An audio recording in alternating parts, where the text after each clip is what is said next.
comenzamos. Voy a minimizar una cosita y estamos. Bueno, el tema se llama Organiza tus tareas de forma eficiente. Habla acerca de las herramientas útiles que estuve investigando en estos años, trabajando en la Universidad del Pacífico y también de forma personal para poder encarar desafíos empresariales.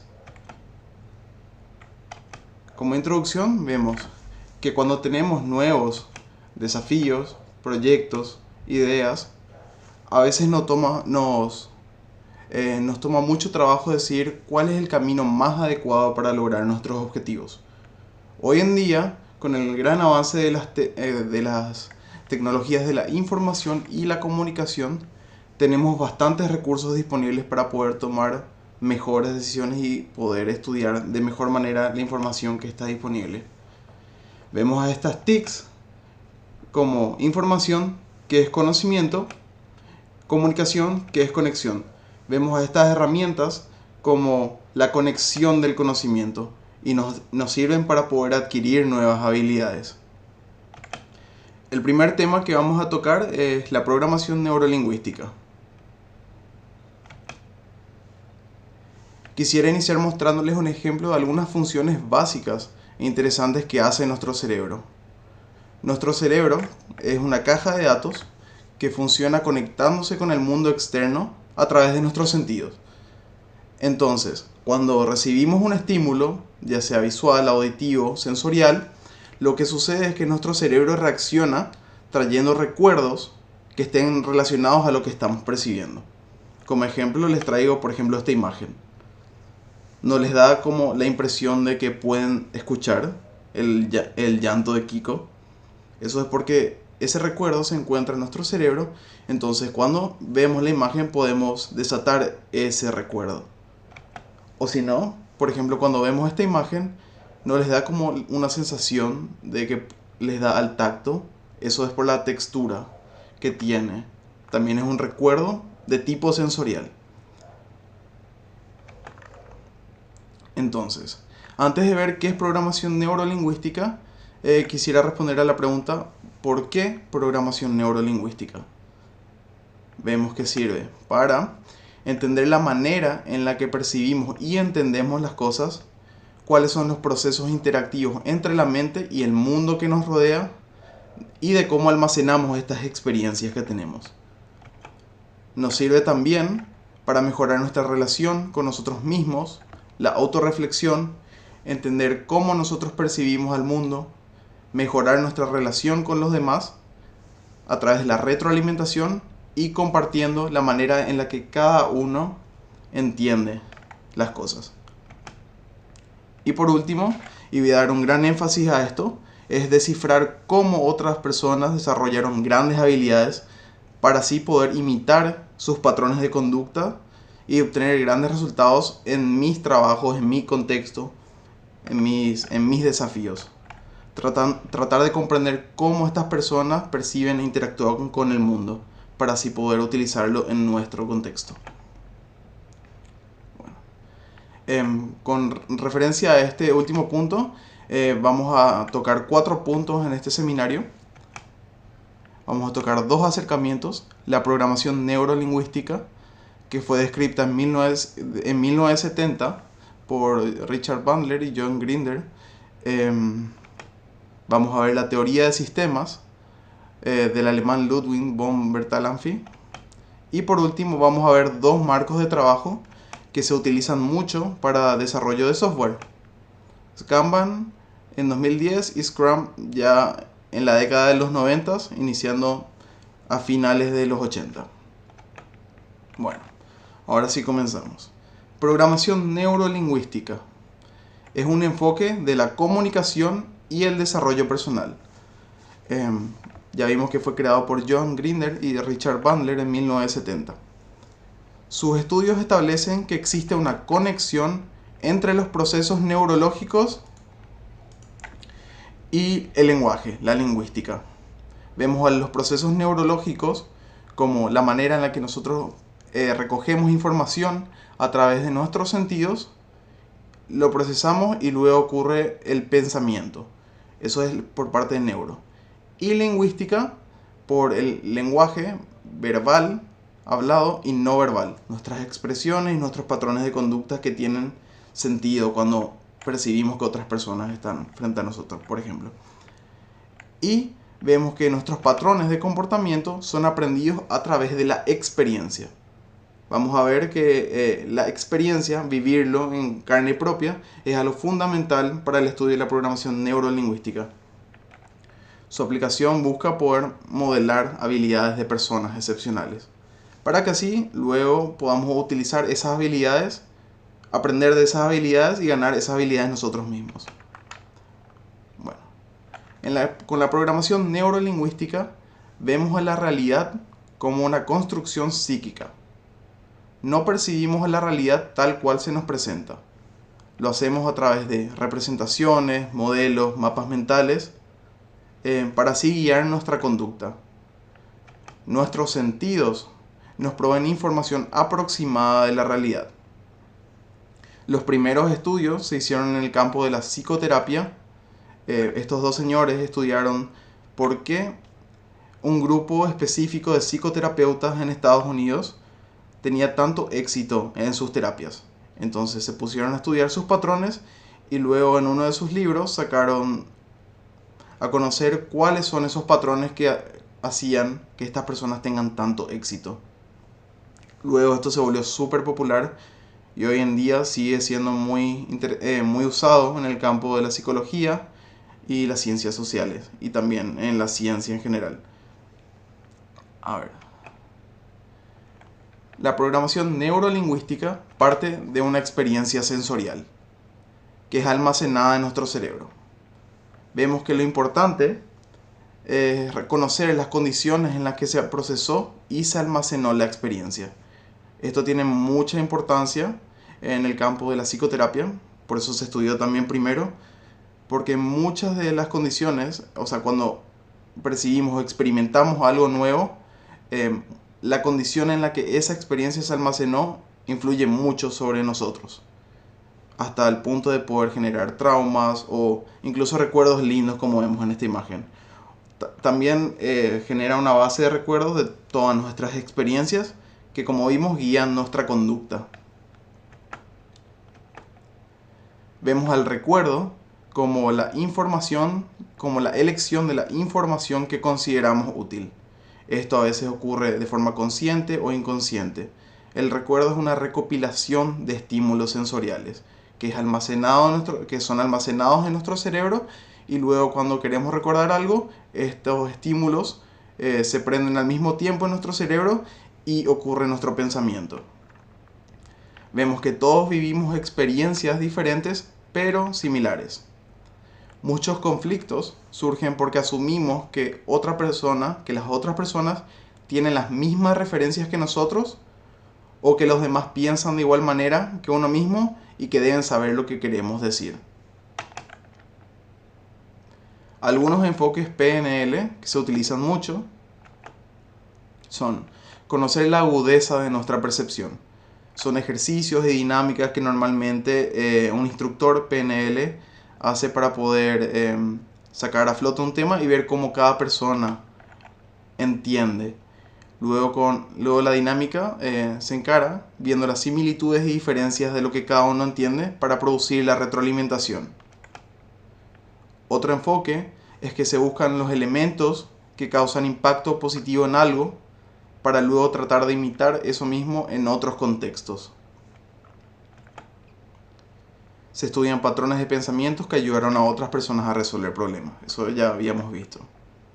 Luego, algunas referencias para que, por si tengan interés acerca de PNL, esta parte es un poquito corta, pero luego al final del seminario vamos a hacer un ejercicio, una dinámica, que les voy a estar explicando después.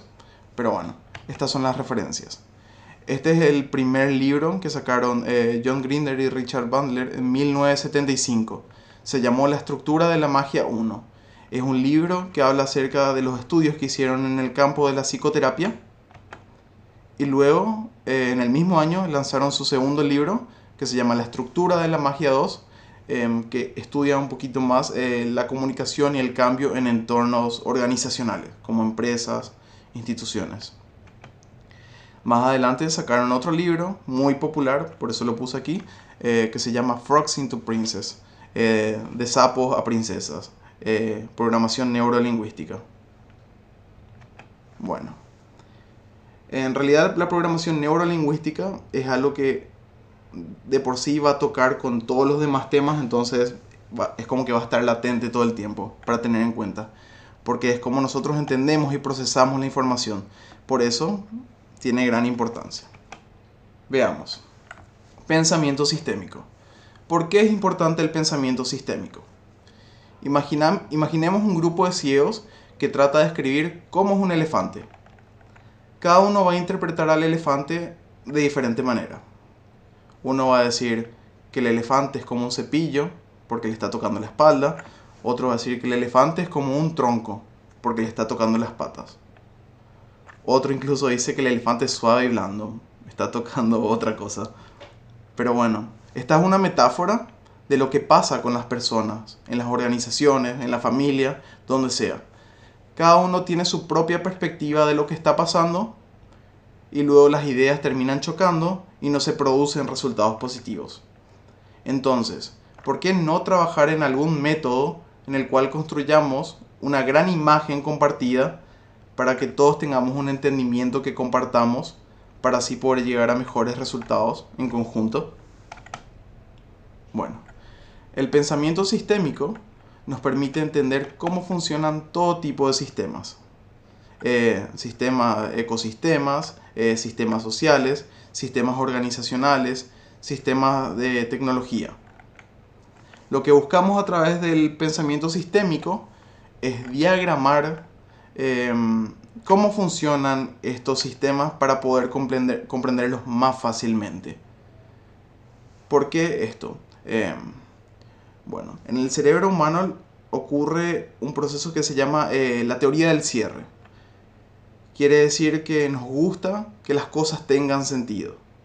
Entonces, cuando nosotros le buscamos el sentido a algo y le damos una representación simbólica, luego cuando queremos interactuar diferentes elementos complejos es como que tiene más sentido. Entonces por eso la diagramación es un tema muy importante para el pensamiento sistémico. ¿Por qué? Porque a través de la diagramación logramos simplificar las cosas complejas para entender fácilmente lo que realmente sucede. Entonces, transmitimos ese entendimiento de forma clara y sencilla, ponemos a prueba el entendimiento entre cada persona y cada uno da su punto de vista. Entonces así se pueden tomar mejores decisiones para lograr mejores resultados. Bueno, el pensamiento sistémico es interdisciplinario. Eso quiere decir que abarca ramas de muchas áreas de estudio, como las ciencias sociales, ciencias naturales, tecnología de la información. En 1968, el alemán Ludwig von Bertalanffy publica su libro de Teoría General de Sistemas. Es un trabajo que él vino estudiando desde 1940 para luego definir lo que se llamó la metateoría.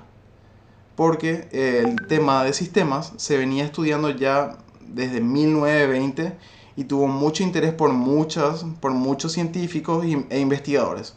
Entonces cada uno daba su perspectiva de lo que es la teoría de sistemas desde su área de estudio. Lo que hizo este señor fue crear desde muchas perspectivas diferentes, englobar las características comunes en una sola teoría. Y eso es lo que les voy a estar mostrando en las siguientes presentaciones, un poquito acerca de esa teoría. Y esto se utiliza como instrumento básico para la formación y preparación de científicos.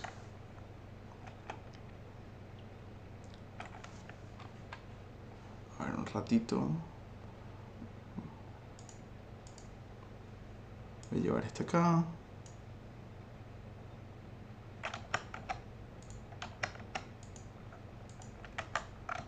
Bueno, está todo bien.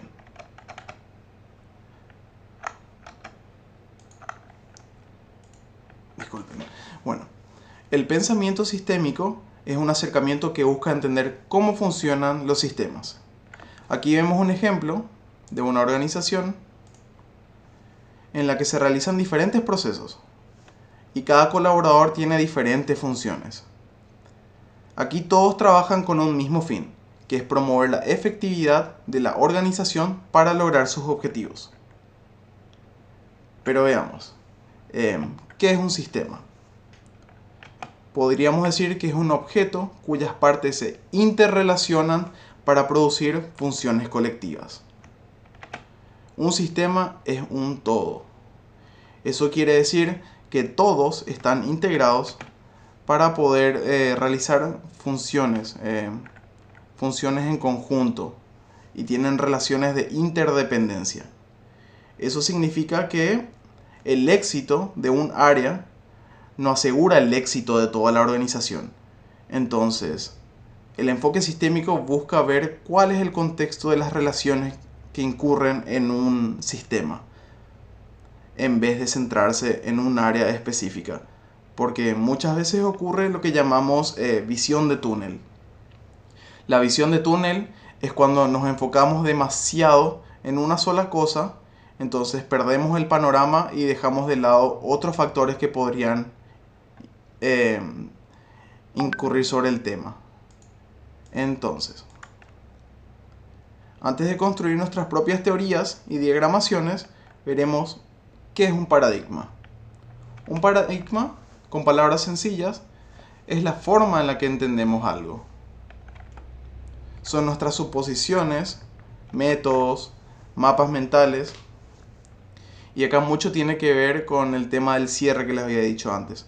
A través de las diagramaciones, uno tiene que poder cerrar ciertas hipótesis o teorías que uno tiene para luego ver el sentido coherente y lógico a cada cosa, investigándolo en una representación visual.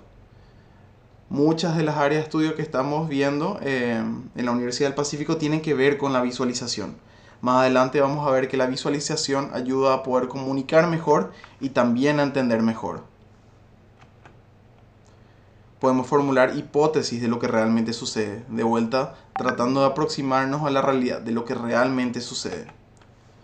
Y como resultado, un modelo, que sería un diagrama que tiene un sentido lógico que puede transmitirse, es un constructo diseñado por un observador para identificar y medir las relaciones complejas de los elementos de un sistema.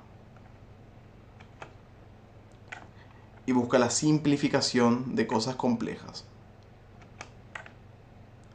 Bueno, existen dos grandes paradigmas en la ciencia.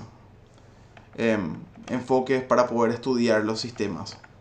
Primero está el análisis, que es el método tradicional en el cual se describe al sistema primariamente por la suma de sus elementos. ¿Qué quiere decir eso? Que a un sistema, a través del análisis, buscamos desglosarlo en varias partes para luego investigar a cada parte por separado, en forma aislada a los otros elementos del sistema.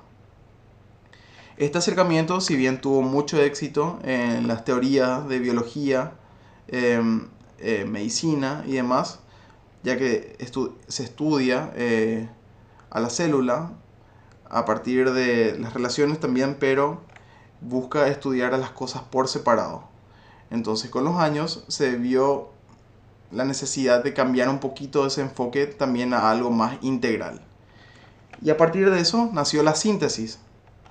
La síntesis, en cambio, busca entender a un sistema a partir de las relaciones de interconectividad e interrelación que ocurren entre los elementos, para luego describir al sistema como las funciones colectivas que se realizan entre los elementos, a diferencia del análisis que busca describir a un sistema como la suma de sus partes en forma aislada. La síntesis trata de simplificar esto y entender al sistema como un todo que está integrado y que funciona en conjunto. Entonces, ¿cómo sabemos qué paradigma aplicar? Por un lado vemos el análisis y el otro la síntesis. Con el análisis, usamos el análisis cuando existe un bajo nivel de interconectividad dentro del sistema que estamos modelando. Usamos el análisis cuando lo que estamos estudiando está como separado o aislado de otros elementos que podrían influir sobre él. Entonces, en ese caso nos sirve estudiar a fondo cuáles son las cualidades de este elemento. Luego, la síntesis es mejor utilizarlo cuando existe un alto nivel de interconectividad e interdependencia, como redes de computadoras, ecosistemas, sistemas sociales. Y se debe usar ambos paradigmas según la necesidad. Uno tiene que analizar a ver cuál de los dos le va a servir mejor para poder cambiar un poco ese paradigma. Porque imaginemos que estemos analizando algo de forma aislada, por ejemplo, un departamento de una institución, pero siguen teniendo el mismo problema. Por más que sigan intentando, no van a encontrar una solución porque quizás el problema es ajeno al área y esté sufriendo el área algo que es externo. Entonces, por eso es importante también investigar cuáles son esos otros elementos que influyen también sobre esta parte del sistema. Con el pensamiento sistémico lo que buscamos es hacer como zoom out, llevar hacia atrás para poder ver esa gran imagen. Un sistema dentro tiene componentes que funcionan en conjunto para realizar funciones en forma autónoma. Esto quiere decir que dentro del sistema hay como un perímetro invisible en el cual están todos los componentes que están dentro del mismo.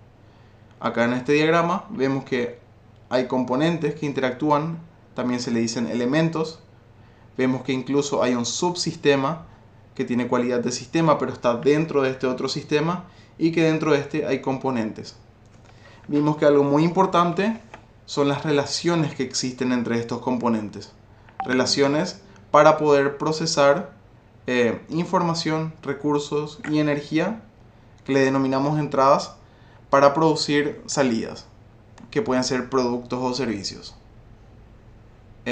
Cuando estudiamos estos elementos tienen una forma de funcionar. Cuando llega una solicitud, un pedido de venta o lo que sea, vemos que ingresa un pedido o información o lo que sea para que luego estos componentes interactúen de alguna u otra manera para producir productos o servicios. Vemos que también influye el entorno sobre este sistema. El entorno serían otros sistemas que están como que actúan dentro de este sistema o que tienen como que interfiere o está correlacionado, interviene en cómo funciona este sistema. Por ejemplo, pueden ser las leyes gubernamentales. Una empresa debe cumplir con las leyes que se les exige, entonces podría ser un factor de entorno ese, por ejemplo. Otro entorno podría ser otro sistema, otra organización que puede ser la competencia, por ejemplo, que están fuera de los límites del sistema, pero que influyen de una u otra manera. Y algo muy interesante de la teoría de sistemas es que vemos que existen lo que llamamos puntos de apalancamiento, que son lugares donde el sistema puede ser manipulado de una manera que apoye a lograr un gran impacto a todo el sistema. Vemos que adoptando la perspectiva de sistemas podemos ver todos los elementos que forman parte del límite de nuestros sistemas. Con un alto apalancamiento lograremos la habilidad de mejorar el rendimiento del sistema, reduciendo sistemáticamente las posibles consecuencias desatendidas. Pero, ¿qué son consecuencias desatendidas? Vamos a ver un ejemplo. Supongamos que un niño está jugando videojuegos en su casa y su papá le dice, bueno, que tiene que sacarle a pasear al perro. El niño obviamente no va a querer utilizar su tiempo en sacar al perro, pero debe atender a lo que dice su padre. Entonces, lo que hace es pensar, bueno, si yo ato al perro, la correa del perro, por mi bicicleta y lo saco a pasear de esa manera, el perro se va a cansar mucho más rápido, entonces voy a poder venir más rápido a poder seguir jugando videojuegos. El niño hace eso. Saca el perro con la bicicleta, el perro feliz va corriendo, él les tira la bicicleta, pero justo antes de llegar a su casa, el perro del vecino como que ladra y el perro del niño se distrae, entonces el niño cae y se golpea la cara. Luego su padre viene y le pregunta, ¿qué pasó? Y bueno, el nene se lastimó. ¿Qué pasó acá? El niño pensó que iba a ser una buena idea sacar al perro de esa manera, pero ocurrió algo imprevisto, algo que él no tuvo en cuenta y provocó que le saliera mal. Entonces, algo así es lo que ocurre con nuestros sistemas. Nosotros tratamos de modificar la manera en la que cualquier sistema que tengamos, en cualquier nivel, funcione. Queremos cambiar algo, pero cuando cambiamos algo no tenemos en cuenta cómo otras cosas influyen sobre nuestro sistema. Hay también otro acercamiento para poder entender esto de una forma más sencilla. Se le denomina caja negra. La caja negra es una representación de nuestro sistema en la que no estudiamos precisamente a los elementos. Entonces lo que hacemos es tratar de entender al sistema a partir de las funciones que se realizan. Sus funciones colectivas también se le denominan procesos. Vemos que algo entra en nuestro sistema y como resultado algo sale. Vemos a una función como un proceso que transforma energía o recursos de un estado a otro. Y un proceso vemos que es una serie de acciones realizadas a partir de una entrada para lograr un resultado o salida. Otro ejemplo de perímetro, como habíamos visto, el gran perímetro del sistema, es un árbol. Que tiene su copa, su tronco y sus raíces y definen al árbol como un sistema. Los sistemas vemos que pueden ser abiertos, pueden ser cerrados o incluso aislados. Un sistema abierto sería un sistema que tiene alta relación con otros elementos que están fuera del sistema. Pueden ser otros sistemas o bien puede ser el entorno mismo que influye de alguna u otra manera. También hay sistemas cerrados, sistemas que tienen menos conectividad con otros elementos que están más allá del sistema. Y por último vemos que también existen sistemas aislados. Esto, por ejemplo, es muy común en el ámbito de la tecnología, de la programación, porque se crean sistemas que están aislados de otros componentes, entonces luego se van integrando y ahí va ocurriendo la perspectiva sistémica. Otros elementos van influyendo, entonces el código que se escribe luego quizás no funciona en un entorno más integrado, pero sí funcionaba en un entorno más aislado. Vemos que el entorno es la suma de otros sistemas y sus recursos. Vemos que hay un orden jerárquico de partes que tiene un sistema, porque vemos que un sistema realmente puede ser algo muy complejo como algo muy básico y menos reducible. Por ejemplo, un átomo es la parte más pequeña de nuestro cuerpo, de una célula. Luego eso se une a otros átomos para formar una molécula, que es un sistema un poquito más complejo que tiene más elementos. Luego se forman células, luego se forman órganos y luego estamos nosotros. Podríamos decir que nosotros somos un sistema de sistemas en esta perspectiva. Es muy importante ver cuál es el nivel de sistema que estamos estudiando, para ver también, porque a mayores niveles hay mayor integración, el sistema es más complejo y es más variable. Vemos que los macrosistemas son sistemas complejos que pueden desglosarse en muchas partes y luego esas partes se pueden desglosar otra vez en más partes y así sucesivamente. Vemos a los microsistemas como partes esenciales de un sistema más grande y complejo. Se puede reducir menos. También es más fácil de estudiarlo porque hay menos elementos que están involucrados dentro de ese microsistema. Lo que sí es complejo son las interacciones que hay con otros sistemas, ya que es un sistema más pequeño. Esto nada más les menciono para que tengan en cuenta la perspectiva, porque hay niveles mayores y hay niveles menores con el tema de los sistemas. Luego, algo muy interesante que a mí me llamó muchísimo la atención con los sistemas es que la relación entre elementos de un sistema genera intercambios de información, recursos, energías. que vinculan a los elementos a un estado de interdependencia. Hay dos tipos de relaciones que pueden surgir a partir de estas. Una es la sinergia, que es cuando los elementos de un sistema cooperan para producir un efecto combinado que es más grande que la suma de sus elementos, de sus efectos separados. Usé como ejemplo esta suma de 1 más 1, 3, como diciendo que a partir de la unión de dos elementos, dos partes que funcionan en forma independiente se unen y sus esfuerzos en conjunto logran algo tan grande que genera un nuevo sistema que es completamente diferente a la suma de sus elementos separados. En la perspectiva sistémica dice que esto es algo grandioso, algo magnífico, es como que es algo que no se va a poder ver desde otra manera, desde una forma más pequeña, sus elementos separados. También existe la interferencia, que es cuando dos elementos se combinan y su resultado no tiene mucho éxito, no tiene mucho rendimiento, porque intervienen entre sí su esfuerzo, entonces no se logran esos resultados. Gracias a la sinergia emergen nuevos sistemas que son cualitativamente diferentes a los elementos que los componen. Esto ya habíamos visto. Tenemos como ejemplo los órganos de nuestro cuerpo que producen funciones automáticas como respirar, comer, etc.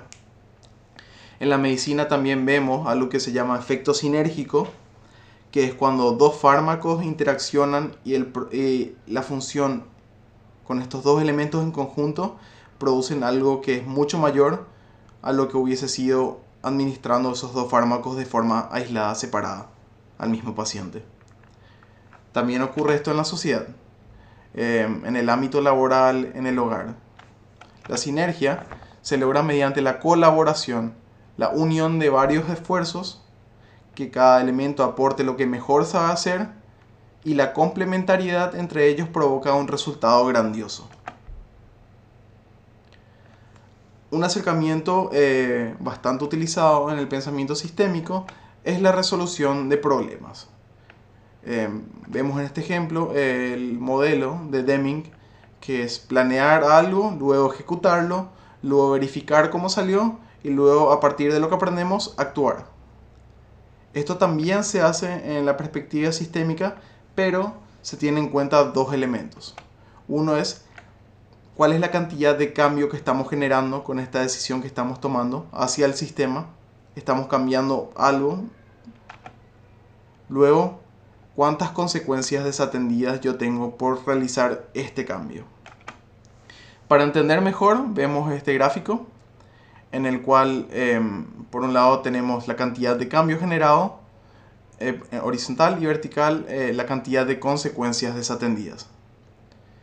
Vemos primero que cuando generamos poco cambio y esto resulta en muchas consecuencias desatendidas, entonces vamos a estar usando todo nuestro tiempo para apagar incendios, para resolver pequeños problemitas que van surgiendo a consecuencia del cambio que decidimos realizar. Por otro lado, hay veces que realizamos mucho cambio y ocurren muchas consecuencias que no vimos antes y esto produce un desastre. Luego tenemos cuando realizamos poco cambio y hay pocas consecuencias desatendidas, es como que no pasa mucho.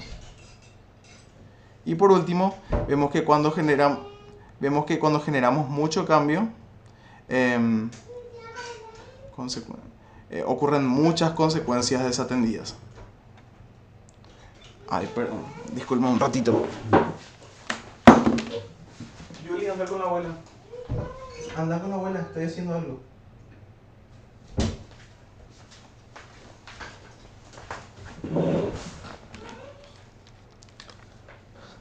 Disculpen.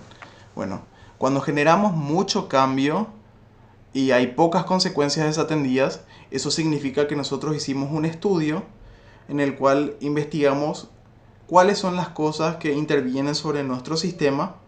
Entonces prevenimos todo aquello que pudo haber salido mal y a consecuencia conseguimos lo que se llama el alto apalancamiento, lo que habíamos visto hace rato. Con este alto apalancamiento, nuestro sistema va a poder mejorar e incluso evolucionar. Ahora vamos a ver algunas preguntas interesantes que nos sirven para evaluar el cambio que realizamos. Cuando vamos a realizar un cambio, nos preguntamos cómo va a impactar esto más allá de mi área de interés. Entonces evaluamos dónde más podría afectar mi cambio, también teniendo en cuenta otros elementos que podrían recibir también un cambio a consecuencia de mi cambio. ¿A quién más involucra? Si hacemos un cambio, ¿dónde habrá también otro cambio? Ya habíamos visto. ¿Se tiene una perspectiva clara y compartida del problema?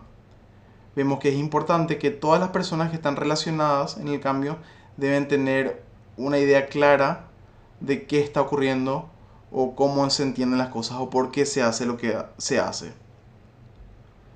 Vemos algo que la realidad puede ser tan compleja que observaciones igualmente válidas desde diferentes perspectivas pueden parecer contradictorias.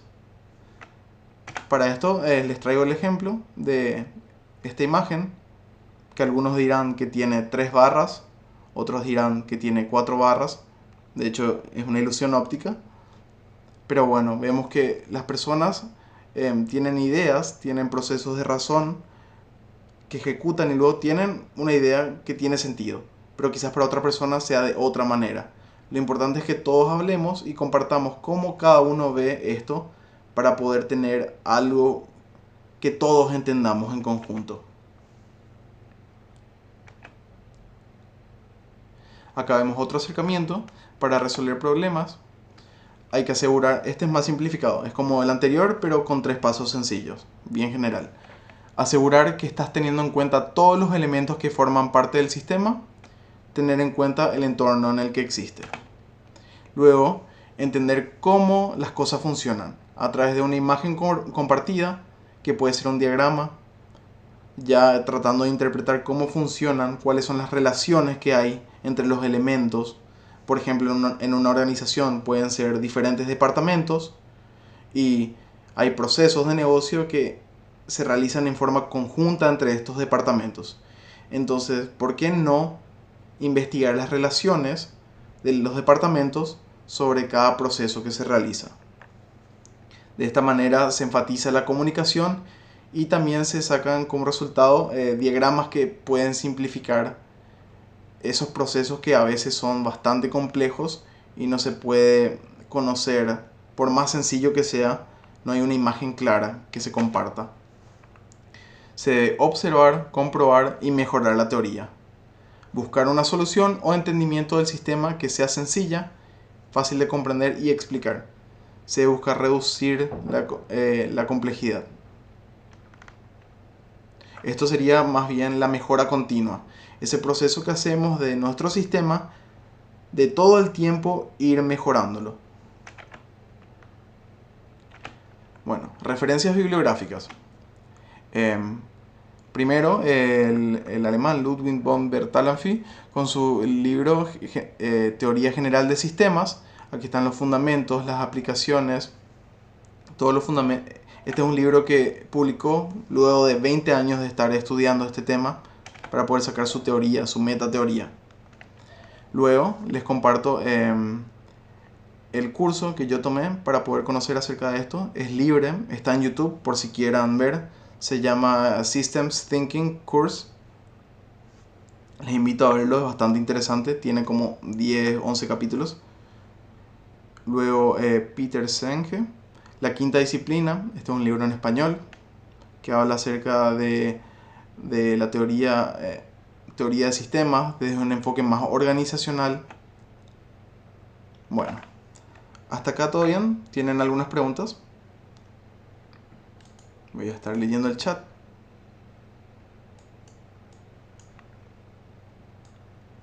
A ver, Axel. Sí, si me dejan sus correos electrónicos yo les puedo pasar sin problema. Me dejan acá y luego voy a revisar y les mando. O pueden pedirme el material, les dejo. Ah, ya, súper. Gracias. Muchas gracias. A ver, ¿alguna duda con respecto a teoría de sistemas, pensamiento sistémico? ¿Algo que no les haya cerrado bien?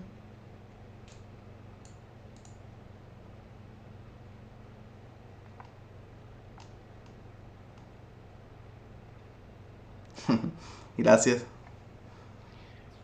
Disculpe por favor, coach.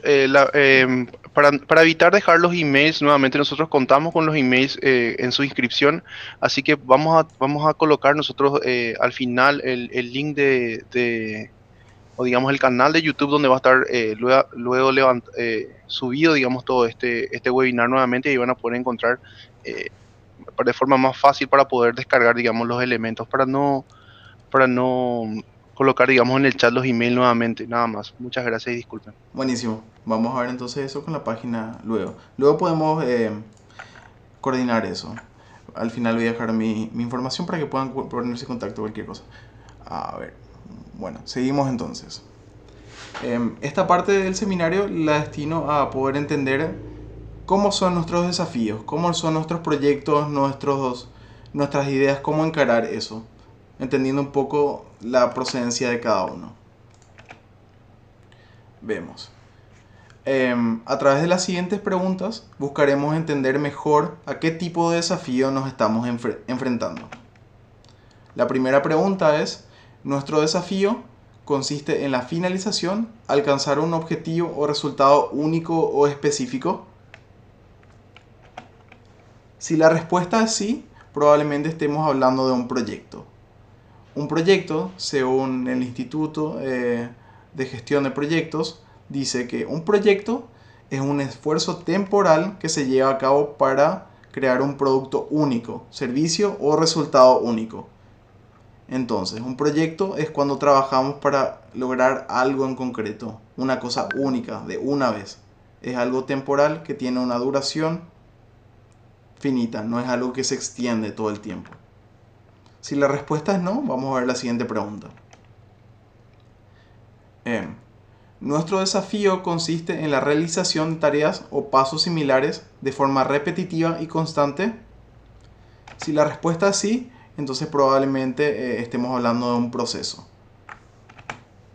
Definimos a un proceso como un conjunto de actividades relacionadas que tienden a repetirse para producir un mismo resultado. Un proceso es algo que realizamos todos los días.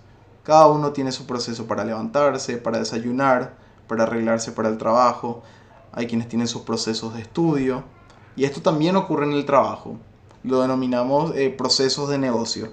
Una persona recibe una indicación o una entrada y sabe lo que tiene que hacer. Hay un orden que muchas veces en realidad, es algo que ocurre en la cabeza de las personas.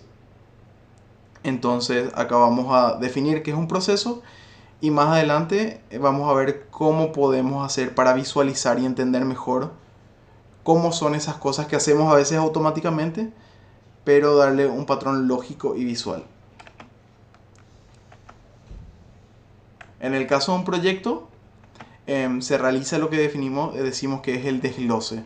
Es cuando vemos el resultado final y vamos desglosando en pequeñas partes que se le denominan entregables, que en conjunto, cuando se entreguen todos esos, da un resultado, que es el resultado del proyecto.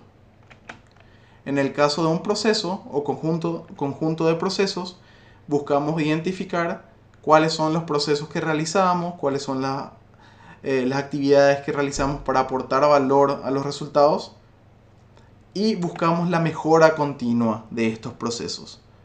Porque ya que son cosas que vamos a ir haciendo todo el tiempo, bueno, en realidad los proyectos también, porque luego de un proyecto viene otro y así sucesivamente, es muy importante que al finalizar cada ciclo nosotros nos pongamos a analizar qué salió bien, qué salió mal, para luego, cuando lo volvamos a hacer, poder tomar nuevas decisiones que impacten a nuestro sistema de forma positiva y genere gran valor y que provoque menos costos, menos desperdicio y aumente ese valor para nosotros mismos y también para el cliente. ¿Nuestro trabajo consiste en un esfuerzo individual o debo trabajar en equipo? ¿Quiénes están involucrados o están interesados del alcance de mis metas? Vemos que es fundamental que todos tengan un entendimiento y percepción similar acerca de lo que debe ser realizado, quién lo hace y en qué orden, ya que se podría tener un error por la percepción de cada uno, un error de comunicación y entendimiento. Entonces, a veces yo espero que alguien haga algo y no lo hace. Y a veces es porque esa persona no tiene claro qué es lo que tiene que hacer. Pero yo ya asumí que él sabía. Entonces, esos son problemas de comunicación. A veces realizamos cambios sin tener en cuenta al resto de los elementos o personas que también están dentro de nuestros sistemas. Bueno, ahora vamos a ver Kanban. Voy a cerrar una pestaña un segundo. Bueno, con el Kanban es un marco de trabajo que busca la gestión de estos procesos. Este es por el lado de procesos. Voy a hacer la introducción. Bueno, vemos que gran parte de nuestra capacidad mental es utilizada para absorber, procesar y retener información visual. Lo que vemos nos inspira a actuar ahora y quedan guardados patrones para futuras acciones.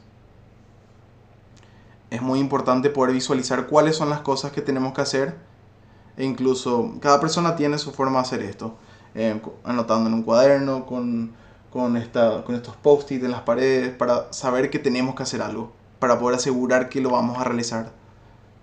Pero vemos que si no tenemos nada para mirar, tampoco tenemos mucho para promover el acto de realizar esas acciones. Esa es una de las prácticas iniciales de Kanban que habla acerca de, bueno, vamos a ver qué es Kanban. Kanban es un sistema de representación visual de las tareas que realiza un equipo de trabajo.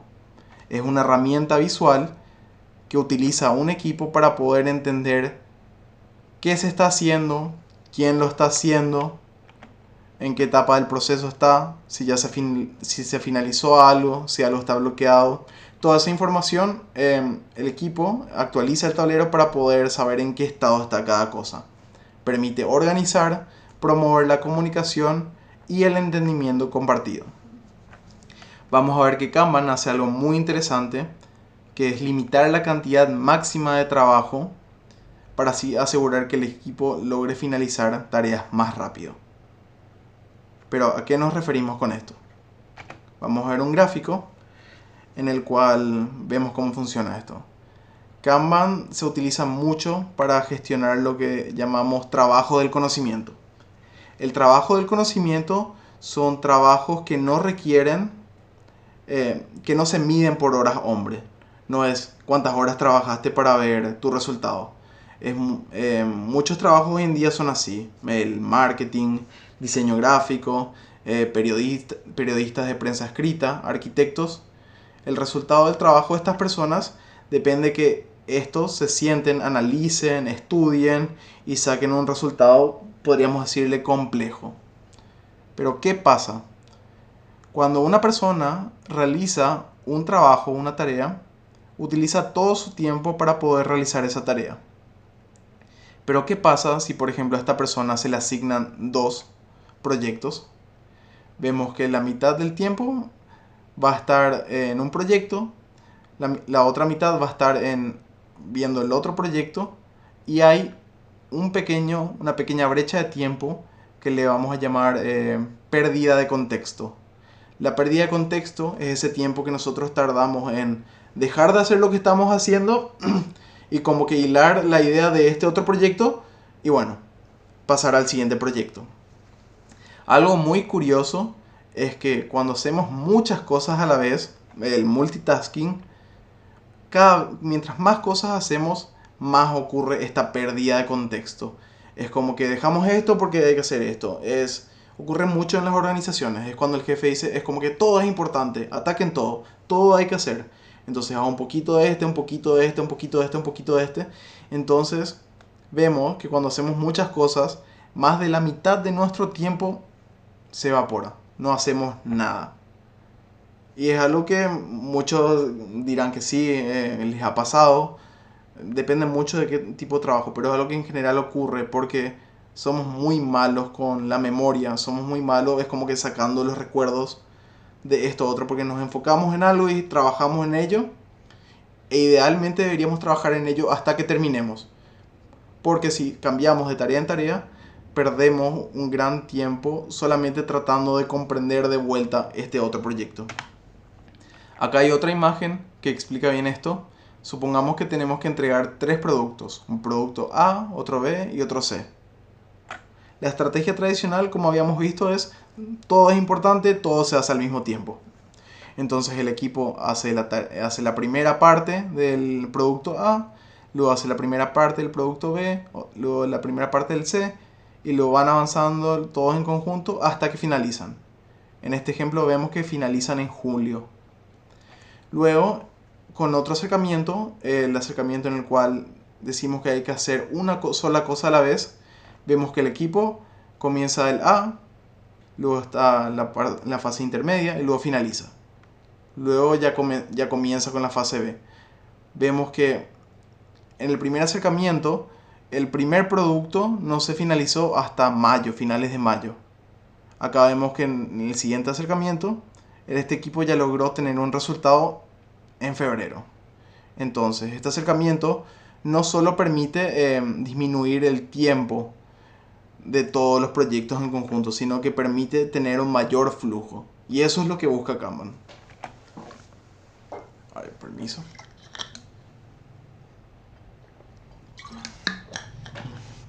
Bueno, este podríamos ver que es un tablero sencillo de Kanban. El tablero Kanban tiene columnas. Las columnas dicen en qué parte del proceso está cada cosa, cada tarea.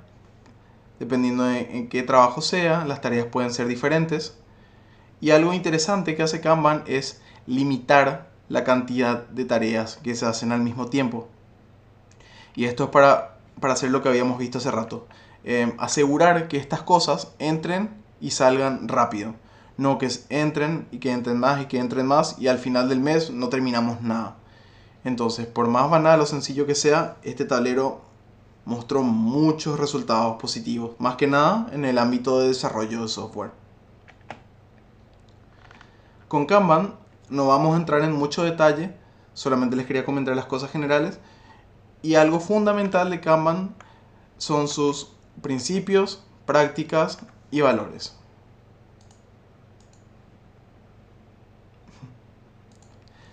Bueno, vamos a comenzar. Los principios. Los principios de Kanban dicen cómo vamos a comenzar implementando Kanban. Kanban en realidad es un método de cambio evolutivo. Cuando una empresa o un equipo de trabajo decide empezar a utilizar Kanban, es como que va a ocurrir cambio. Y para ello hay 4 principios para poder comenzar. Lo primero es que Kanban dice que se comienza haciendo lo que se está haciendo ahora. Todas las personas, o sea, el equipo va a seguir trabajando de la misma manera, pero lo que se va a buscar es ir entendiendo cómo se hacen las cosas. Ahí también mucho tiene que ver el pensamiento sistémico, porque buscamos entender por qué, o sea, cómo hacemos las cosas. E ir diagramando con un tablero Kanban, cómo eso va sucediendo. No es que comience y vamos a decir, bueno, hay que cambiar esto, hay que cambiar esto. No hay que cambiar nada. Con Kanban se comienza entendiendo, por eso el valor es entendimiento, cómo funcionan las cosas actualmente. Con nuestro equipo y la organización buscamos la búsqueda del cambio evolutivo. Esto quiere decir que todo el tiempo vamos a querer cambiar y evolucionar y mejorar y todos vamos a dar un esfuerzo para que esto ocurra. Luego, inicialmente respeta los procesos actuales, los roles, las responsabilidades, los títulos de trabajo. Algo muy importante de Kanban es que se enfatice el respeto. Porque si no hay respeto en una organización, en un equipo, no van a haber resultados positivos. Porque Kanban provoca el cambio. Cuando se empieza a implementar Kanban, muchas cosas se van a empezar a ver y quizás la gente quiera apuntar personas que causaron esos problemas.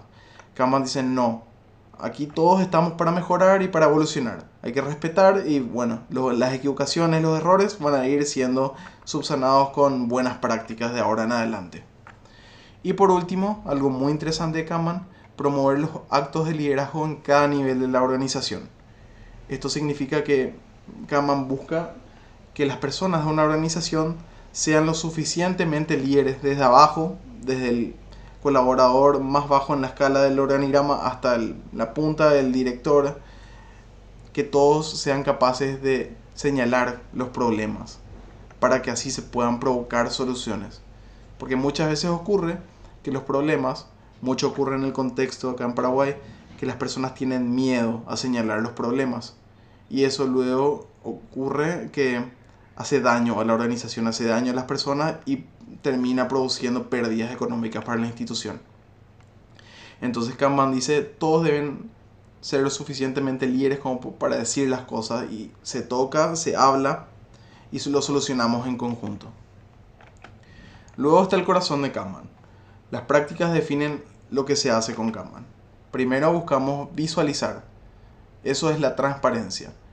Todo lo que hacemos debe ser reflejado en nuestro tablero para que todos sean conscientes de qué hace cada persona.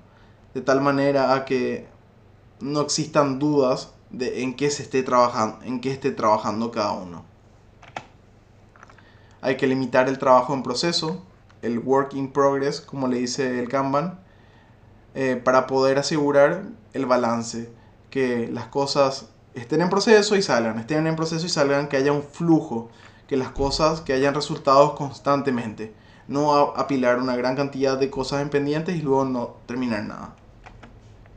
Vemos el flujo, que es parecido a lo que vimos hace rato, habla de la colaboración, de cómo las personas tienen que estar involucradas para poder generar esto.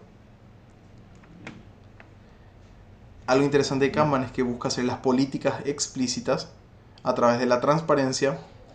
Esto significa que los equipos de trabajo van a empezar a partir de Kanban a tener acuerdos de trabajo, y para asegurar estos acuerdos lo que se hace es muchas veces escribir una política y pegarla por la pared, y todos se comprometen a respetar y a realizar lo que dice la política, de tal manera en la que los resultados se aseguren, porque muchas veces cuando se deciden formas de trabajo nuevas es como que todos siguen en el mismo paradigma anterior y siguen haciendo lo que hacían antes. Entonces Kanban busca provocar eso a través de señales visuales. Hay que hacer las cosas de esta manera a partir de ahora. Todos estuvimos de acuerdo, vimos el porqué, lo analizamos en conjunto. Y acá hay algo fundamental en Kanban, los ciclos de retroalimentación. Kanban busca que haya mucha comunicación. Esto se hace a través de reuniones a diario, que son cortas, pero que sirven para que el equipo sepa en qué está trabajando cada uno. También hay reuniones de reposición, reuniones estratégicas, donde se decide qué se va a entregar ahora y cuáles son nuestros objetivos. El equipo se reúne frente al tablero y empiezan a ver qué está pasando y se decide qué hacer. Hay reuniones de retrospectiva, hay un montón de reuniones. Busca, más que nada Kanban, ver el problema y hacer algo al respecto. Kanban sirve para provocar el cambio. Que eso que nos molesta, esos problemas que son recurrentes, dejen de ser problemas recurrentes. Para que luego ya no usemos un esfuerzo para poder solucionar esas cosas que todo el tiempo vienen mal y que ahora en adelante se haga bien de una vez por todas. Y por último, Kanban habla de mejorar evolutivamente y evolucionar experimentalmente. Kanban es un proceso de mejora continua en la que se hacen experimentos. El equipo se reúne y piensa que hay una nueva forma de trabajar, una mejor forma de trabajar. Entonces dicen, bueno, la semana que viene vamos a experimentar y vamos a tratar de trabajar de esta manera, a ver cómo sale. Luego de eso, vemos que con el tiempo esto va evolucionando y va evolucionando hasta que tenemos una forma de trabajo totalmente nueva que a todos deja satisfechos. Acá vemos un tablero Kanban de ejemplo, porque no voy a mostrarles a grandes rasgos todo lo que involucra a Kanban, sino en forma general. Este tablero, por ejemplo, es un tablero de 3 personas. Cada persona en este tablero tiene su propio carril. Vemos que acá hay un avatar de esta persona que indica que le está ayudando a esta otra persona a trabajar en esta tarea. Vemos que hay diferentes colores de post-its. Cada color representa un nivel de urgencia.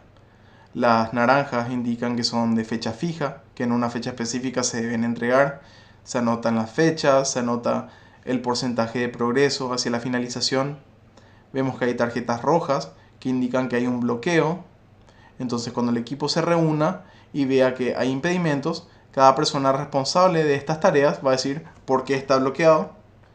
Entonces se pueden subir esas necesidades a un gerente o a otro equipo que está ocasionando esas trabas.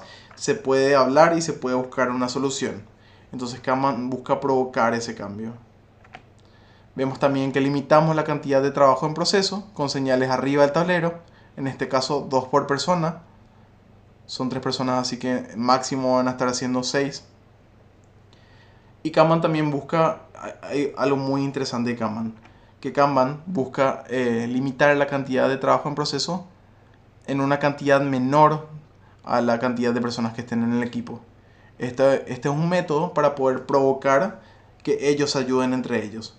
Entonces, cuando una persona se queda sin trabajo porque se alcanzó la cantidad máxima, entonces puede proceder a ayudarle a otra persona dentro del equipo a lograr sus objetivos, digamos, por ejemplo, en el ámbito del desarrollo de software.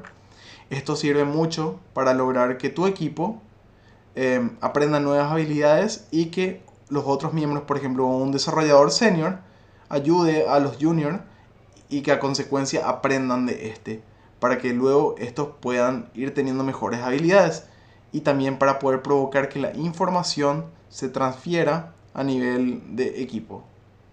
Entonces, esto del WIP a veces es muy sencillo, a veces es muy complejo, pero hay que ver de qué manera hay que introducirlo en un equipo para que tenga un resultado.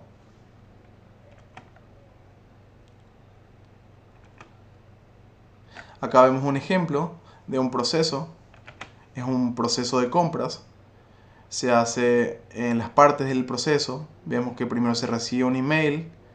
Esto sería en un departamento de compras. Se cotizan los pedidos. Este es el paso a paso de cómo ellos realizan las tareas para las compras.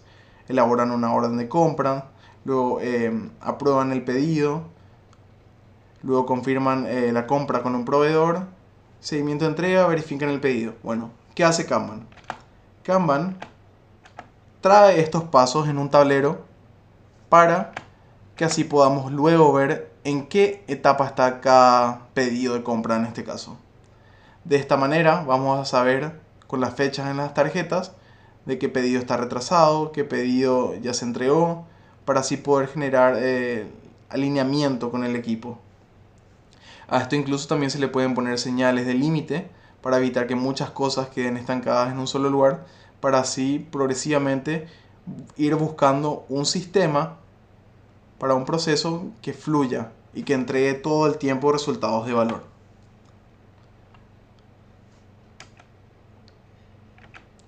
Bueno, esto es con respecto a la parte de Kanban. Estas son las referencias bibliográficas que puse. Mike Burrows habla mucho de los valores de Kanban, usa mucho ese acercamiento para explicar Kanban. David J. Anderson, que es quien creó este acercamiento Kanban en conjunto a la comunidad de Lean.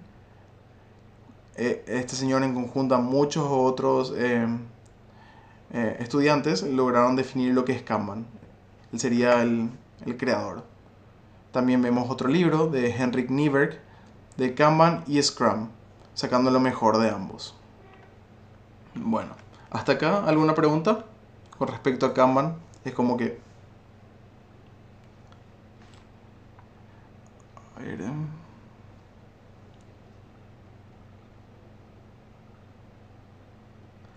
Kanban es para todo tipo de proyectos y no sería limitado para proyectos grandes.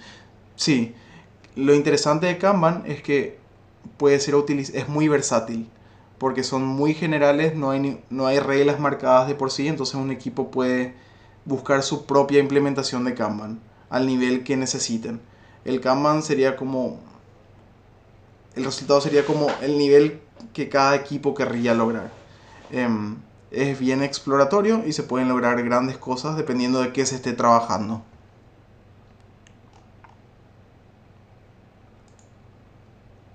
¿Alguna consulta? ¿Alguna duda con respecto a Kanban?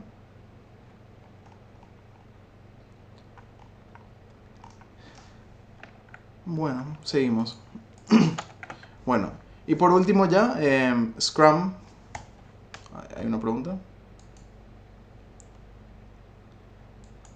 Sí, así mismo. El Kanban normalmente, inicialmente, se hacía a través de papeles en las paredes, pero Trello, por ejemplo, es una herramienta virtual que sirve para compartir Kanban con otras personas. Hay otros software, por ejemplo, Kanban.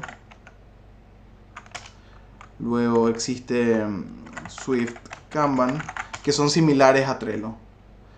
Luego está esta plataforma, que es Jira, que utiliza muchos marcos de trabajo, entre ellos Kanban, y se pueden generar sistemas de gestión de trabajo.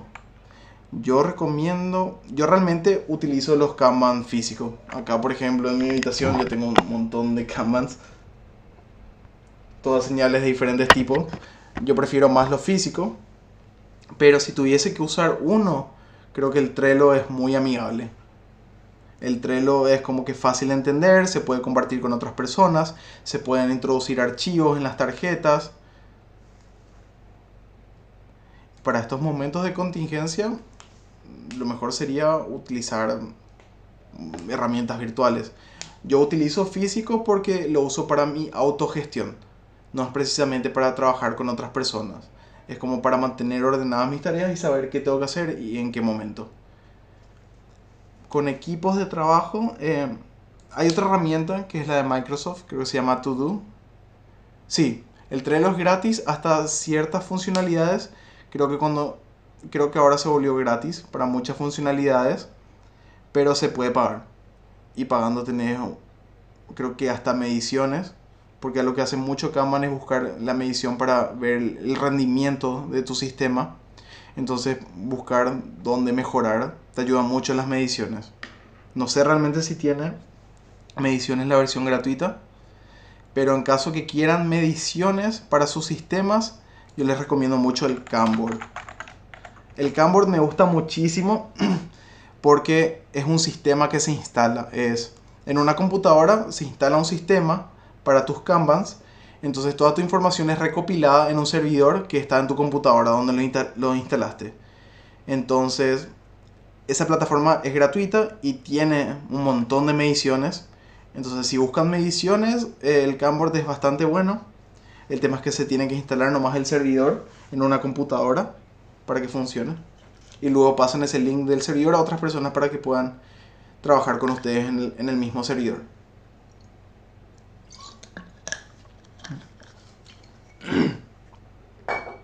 Bueno, vamos a ver Scrum. Scrum es el acercamiento a proyectos que decidí para este seminario. Pero, ¿por qué utilizar Scrum? Algo muy interesante y que me gusta muchísimo de Scrum es que es muy versátil. Es utilizado para desarrollo, es utilizado para proyectos y entre otras cosas ayuda a utilizar mejor el tiempo disponible para desarrollar proyectos, por más complejo que sea. Vamos a ver más adelante por qué. Y otra cosa es que Scrum está orientado a la satisfacción del cliente. Ya no nos enfocamos tanto a las necesidades, nos enfocamos en las necesidades de las personas que van a utilizar los resultados de nuestros proyectos. Voy a hacer un panorama general de qué es Scrum para que entiendan un poquito a qué se refiere. Bueno, Scrum es un marco de referencia para organizar y gestionar el trabajo, para gestionar entregas de proyecto. Vemos que hay roles, hay eventos y hay herramientas.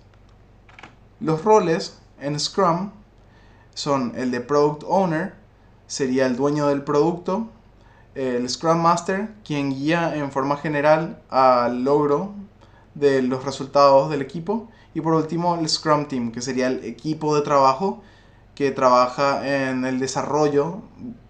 Para este ejemplo podemos usar desarrollo de software, Este es el equipo de programadores que se va a encargar de entregar los resultados. Entonces, ¿qué hace cada uno? El Product Owner es quien está encargado de definir qué es el producto, cómo debe ser, cuáles son sus características, cuáles son las funcionalidades que se deben producir, en qué orden, qué es más importante, qué se debe producir primero. Sería como la perspectiva que se tiene del cliente. Por lo general el Product Owner está en contacto constante, o bien es la persona que va a utilizar los resultados y va a evaluar si estos son buenos o no sirven. Luego está el Scrum Master. Es quien ayuda a todos los involucrados a entender los valores, principios y prácticas del Scrum. Es quien ayuda a orientar al equipo a poder hacer bien este marco de referencia. Algo interesante de Scrum es que es más medido, es más definido. Kanban es más exploratorio, más abstracto. Scrum es un poquito más concreto. Es como que se puede ver bien claro las etapas que hay que seguir. Porque es cíclico. Vamos a ver que son etapas que se repiten y se repiten y se repiten. Y bueno, el Scrum Team es el responsable del diseño, construcción y testeo del producto deseado. Son quienes se autoorganizan para determinar la mejor manera de completar los objetivos que son asumidos en reunión con las otras personas. Es interesante porque en este marco de trabajo de Scrum, a los programadores se les dice qué se quiere y qué hay que hacer, y luego estos se autoorganizan para poder entregar esos resultados en un plazo establecido. El Product Owner es quien está encargado de definir el Project Backlog. El Project Backlog sería una lista de todas las cosas que hay que realizar para poder conseguir un resultado de proyecto. Por lo general esto es una lista grande de un trabajo que es de muchos meses de trabajo. Entonces por eso esta persona, en conjunto al equipo, selecciona cuáles son las tareas más importantes para poder trabajarlas en un ciclo de trabajo próximo. Este es un evento que se llama planeamiento, sprint planning se le dice. Acá el Product Owner, en conjunto al equipo, decide cuáles van a ser las tareas en las que se van a trabajar por las próximas 2 a 4 semanas. El tiempo lo decide el equipo, y el equipo sobre en qué tiempos y ciclos van a trabajar. En la Universidad del Pacífico, por ejemplo, trabajamos a 2 semanas. El equipo de desarrollo creo que trabaja a 3 o 4 semanas porque el trabajo es diferente, pero utilizamos el marco de trabajo Scrum para coordinar las actividades. Entonces, de 2 a 4 semanas el equipo va a tener tiempo para poder trabajar en estas funcionalidades que se pusieron como meta. Y cada día de trabajo, estos se van a reunir en un momento del día y cada uno va a comentar. Va a ser una reunión, se le llama Daily Scrum. Es una reunión de pie que no debería durar más de 15 minutos, donde el equipo dice qué completé desde el día anterior a hoy, qué voy a hacer de hoy a mañana, y se dice si hubo algún inconveniente. Entonces se pueden apoyar para poder solucionar algún problema que haya surgido. Al finalizar este periodo de tiempo, este sprint, va a ocurrir la revisión. El equipo, en conjunto al Product Owner, el Scrum Master y cualquier otro interesado de la organización, se van a reunir para poder testear el resultado obtenido durante estas semanas de trabajo. Entonces, el equipo va a poder saber si el Product Owner les parece bueno el resultado, si es lo que estaba buscando, si sí, si no. Entonces, a consecuencia de esto, se va a volver a definir cuál es el backlog. Esto es un producto, este Project Backlog es algo que va a ir evolucionando todo el tiempo, porque es un marco de trabajo que está enfatizando el aprendizaje. ¿Por qué? Porque hacemos un ciclo de trabajo y al final vemos qué pasó, luego analizamos cómo podemos hacerlo mejor, y eso mucho se hace con la retrospectiva, que es una reunión que ocurre luego de la revisión, en la cual el equipo se reúne para hablar de qué salió bien, qué salió mal, qué podemos hacer mejor el próximo sprint de trabajo. Entonces el equipo poco a poco va descubriendo cuáles su capacidad para trabajar en estos sprints, cuánto trabajo pueden entregar, y van también aprendiendo la perspectiva de quienes van a utilizar esto. Entonces, con este acercamiento lo que logramos es que proyectos que antes, hace 20 años, tardaban año y medio, por ejemplo, software grandes, se terminen en mucho menos tiempo, e incluso con mucha mejor calidad. ¿Por qué? Porque estamos priorizando las tareas que se tienen que hacer y también estamos buscando que el resultado sea útil para la persona a la que le estamos vendiendo. Antes, en el pasado, un equipo de desarrollo o un gerente se reunía con un grupo de desarrolladores y se ponían una meta. Los desarrolladores decían, bueno, te vamos a entregar esto a un año. Luego, terminado ese año, se reunían de vuelta, le entregaba el producto y el ejecutivo le decía, no es lo que quiero. ¿Qué pasaba? No había comunicación.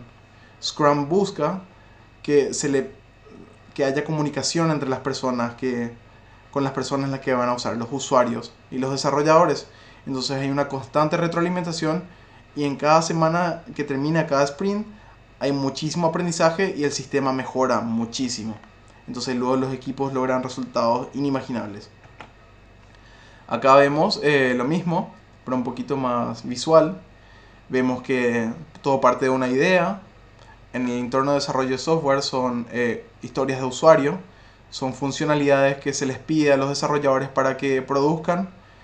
Luego estos desarrolladores elaboran un backlog de las cosas que tienen que hacer.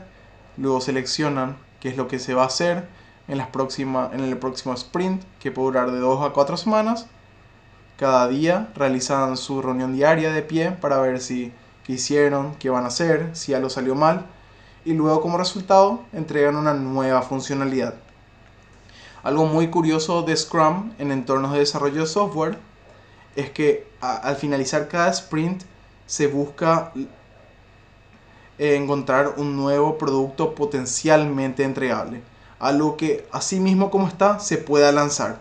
Entonces, después de la revisión, el equipo va a decir, no, tienen que trabajar más en estas cosas porque todavía falta, o decir, no, ya podemos lanzar este producto. Entonces se puede lograr mantener, por ejemplo, para un equipo que constantemente tiene que actualizar plataformas, páginas web, etcétera, es como que siempre van a estar innovando y actualizando porque los resultados se van viendo mucho más rápidos. Con el enfoque anterior es como que el equipo tarda 6 meses para producir un software y luego cuando llegan esos 6 meses había sido, ya no se quería eso. Entonces, en el entorno de desarrollo de software, si no está bien gerenciado, hay muchas posibles fugas o pérdidas que cuestan luego mucho dinero y que no producen nada. Entonces Scrum busca conseguir resultados lo más rápido posible utilizando un equipo que tiene muchas capacidades interdisciplinarias. Las referencias para Scrum, puse a Kenneth Rubin, Essential Scrum.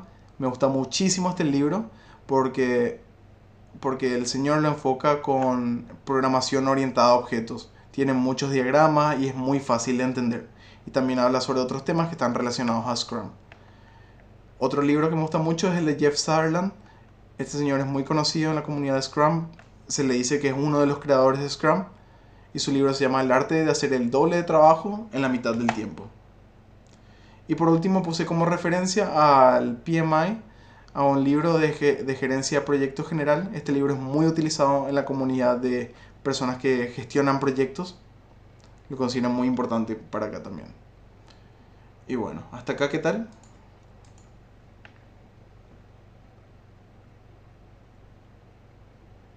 No se ven los ejemplos.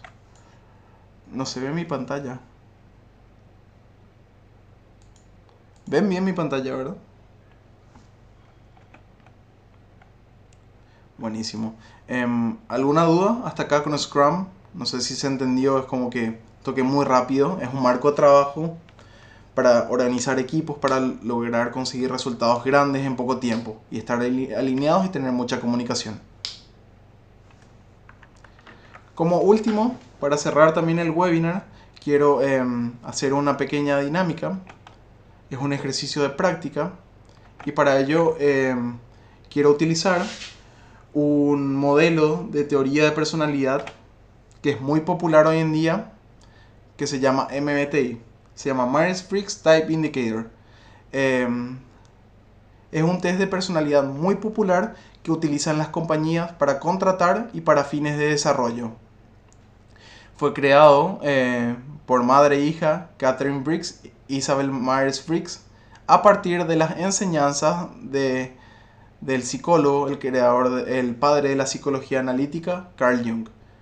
Carl Jung había escrito sus postulados acerca de su teoría de personalidades en 1920 y posteriormente, 20 años luego, esta señora y su hija tenían gran interés, no eran científicas, simplemente les interesaba mucho este tema de la personalidad y modelaron de una manera para que sea una herramienta práctica las enseñanzas de Carl Jung.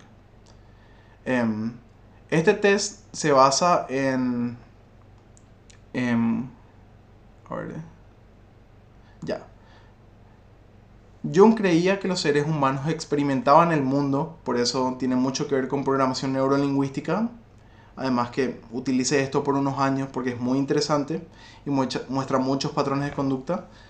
Dice que hay 4 diferentes dicotomías, también se le dicen espectros, de cómo puede ser la personalidad de una persona, de cómo esta persona ve al mundo, cómo entiende al mundo y cómo reacciona al mundo. Dicen que las personas pueden ser extrovertidos o introvertidos, pero vemos que no es 100% extrovertido, 100% introvertido. Es como un espectro. Es como que no somos extrovertidos o introvertidos todo el tiempo. Utilizamos funciones combinadas. Pero vemos que una función sea dominante provoca que esto sea más común en nosotros. Definiendo a cuál pertenecemos de cada uno, vamos a ver enseguida un ejercicio para que podamos hacer un poquito de introspección para ver qué es cada uno. Vamos a ver que hay 16 diferentes arqueotipos de personalidad. Entonces, para esta dinámica les quiero pedir que a medida que vayan pasando los slides, vayan escribiendo en un cuaderno o en el chat a cuál ustedes creen que pertenecen, para luego comparar un poquito. Al final del seminario les voy a pasar el link por si quieran hacer el test de personalidad de ustedes. Les muestra los resultados y muestra los patrones de conducta. Bueno, la primera pregunta: ¿de dónde consiguen su energía? La respuesta puede ser extroversión o introversión. En el primer caso, las personas extrovertidas son las personas. Carl Jung veía la extrovertidad como algo diferente. No es como que me gusta estar con gente y las personas extrovertidas son las que están con gente todo el tiempo. No, él no veía eso así. Él decía que las personas extrovertidas son personas que consiguen energía estimulándose con el mundo externo, con actividades grupales, compartiendo experiencias. Esa es la manera que las personas extrovertidas ganan energía. Si se sienten que son vayan escribiendo. Ahora vamos a ver qué es I. Introvertido. Son aquellas personas que consiguen energía quedándose dentro de su propio mundo, haciendo reflexión. Son personas que prefieren actividades en solitario, prefieren experimentar al mundo desde una perspectiva más personal y es como que no buscan tanto constantemente esa interrelación. Y vemos que un introvertido puede ser social, como un extrovertido puede ser una persona tímida. Entonces, si creen que son extrovertidos, escriban E. Si son introvertidos, escriban I. Pero todavía no manden, vamos a ir viendo. Luego, la siguiente pregunta: ¿cómo asimilan la información? ¿Cómo evalúan lo que está sucediendo? Las respuestas pueden ser sensoriales, S, intuición, N. Entonces, cuando vamos a entrar a un cuarto, ¿cómo evalúas lo que está sucediendo? Las personas que son sensoriales, S, es como que buscarle un sentido lógico, ver hechos comprobables, cosas que uno entienda con el uso de la razón, cosas que se pueden ver y que tienen sentido. Son personas prácticas, son personas que no dan muchas vueltas a los asuntos. ¿Es así o no es así? Esas son las S. En cambio, las N son personas que confían más en su intuición. Comprenden claramente sin la intervención de la razón a través de las sensaciones que son interpretadas, ya sea a través de patrones, lenguaje corporal. Es como que sienten la energía de la habitación, tiene sentido y así asimilan el mundo de estas personas que son N. La siguiente pregunta es: ¿cómo tomas tus decisiones? Esto puede ser de un espectro de T, que es thinking. Son personas que se basan más en el pensamiento. Y luego está feeling, quienes sienten más para tomar sus decisiones.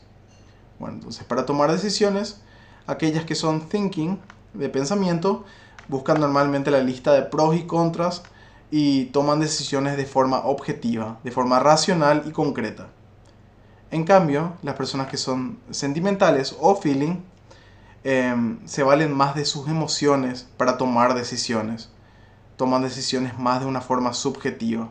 Es como que a partir de lo que sienten, toman sus decisiones. Y por último, la última pregunta: ¿cómo organizan su mundo? ¿Cómo se dirigen a su entorno? Vemos que las respuestas pueden ser J, de judgmental, quienes juzgan, contra P, de percepción. Las personas J, judgment, son quienes planifican la mayor parte de las cosas de su vida. Es como que si tuvieran la respuesta a todas las cosas que se presenten. Son personas que reaccionan rápidamente a los estímulos. Es como que tienen un plan para cada cosa. Luego están las personas que son P, de perception. Son más flexibles, se valen más de su percepción hacia el mundo. Cuando reciben un estímulo, tardan más en dar una respuesta. Es como que cuando reciben un estímulo tienen que pensar e interactuar para poder tomar una decisión. Tardan más tiempo en tomar decisiones. Si ven una señal de cambio, la realizan. A ver, como limpio, clean.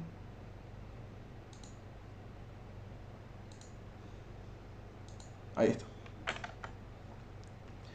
Y acá vemos las referencias bibliográficas. Les voy a escribir en el chat. A ver. Les voy a pasar los que quieran compartir, que sienten, cuál sienten que sea su personalidad, podemos compartir en el chat. Les voy a pasar también. A ver. Personalities.com. En esta página pueden entrar a ver, hacer un test de personalidad.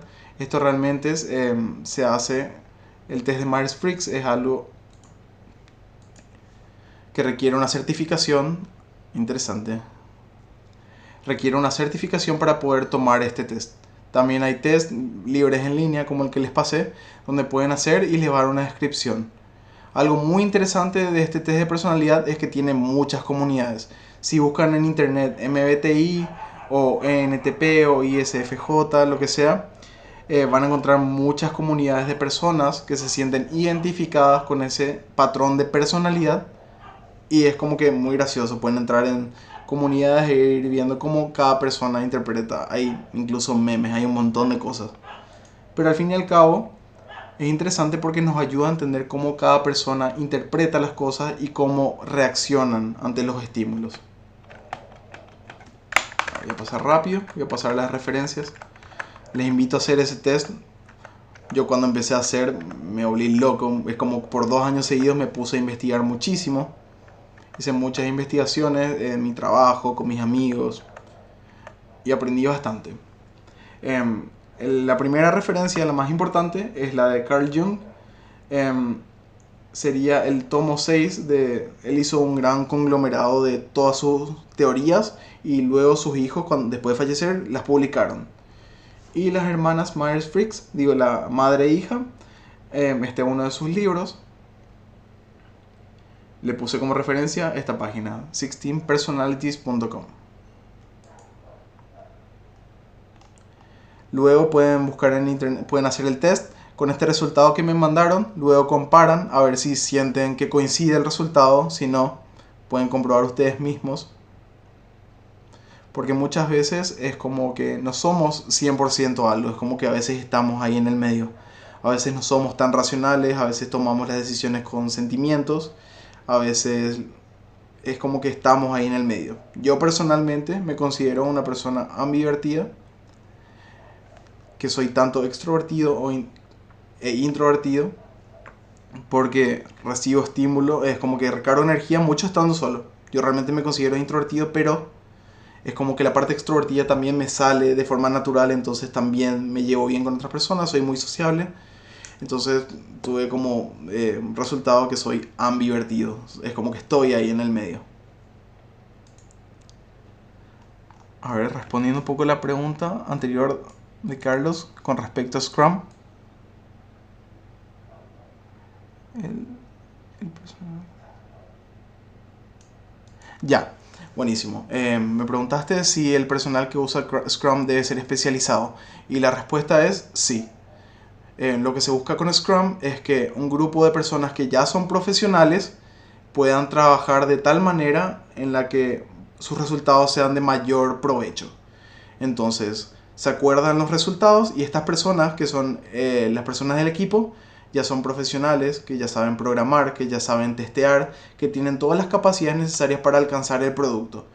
Entonces, mediante los acuerdos y las reuniones, ellos saben bien lo que tienen que hacer y se les da la libertad del tiempo hasta la siguiente reunión para poder entregar esos resultados.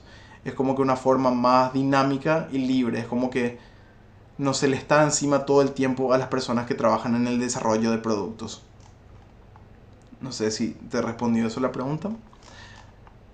Y bueno, hasta acá sería. Acá les dejo mi contacto, mi correo electrónico, mi teléfono celular con el código Paraguay. Ah, el Scrum Master.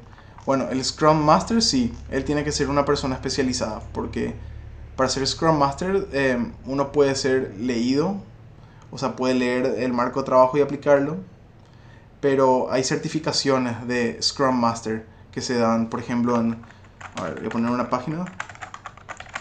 Esta es una página que emite certificaciones de Scrum. Y bueno, hasta acá sería el seminario. Muchísimas gracias a todos los que participaron. Me encantó poder compartir este espacio con ustedes para mostrarles un poquito de las cosas en las que trabajo personalmente y en la universidad. Muchísimas gracias a la universidad. Realmente muchísimas gracias, Gerardo. La verdad que aprendimos muchísimo en este tiempo que nos pudiste compartir. La verdad, personalmente, trabajando en la universidad y con todos estos métodos que nos mostraste, particularmente y personalmente en mi trabajo me ayudó muchísimo a poder entender, a poder mejorar, ¿verdad? Entonces eso, les invito a todos que ahonden aún más en el conocimiento sobre estos métodos porque realmente ayuda bastante y una vez que empieza a meter mano, como se dice coloquialmente, uno realmente va a mejorando muchísimo su productividad. Desde ya, muchísimas gracias. Le queremos recordar también a todos los presentes que el próximo jueves 25 de junio se llevará a cabo otro webinar también que forma parte dentro del ciclo de webinares, ¿verdad? Que se denomina Reciclaje en Casa, ¿verdad? En donde se estará presentando las formas de organizar los residuos en hogares, en nuestros hogares, ¿verdad? Cómo dividir los residuos por tipo y qué hacer con cada uno de ellos, ¿verdad? Va a estar muy interesante y les invitamos a todos a participar. En el chat van a encontrar el link, ¿verdad? Que tiene el link para poder inscribirse nuevamente a dicho webinar que le estoy pasando en este preciso momento. Em, Les deseamos muy buenas noches a todos. Nos vemos el próximo jueves con otro ciclo, o sea, otro webinar del ciclo Cornet UP. Así que muchísimas gracias. Muchísimas gracias.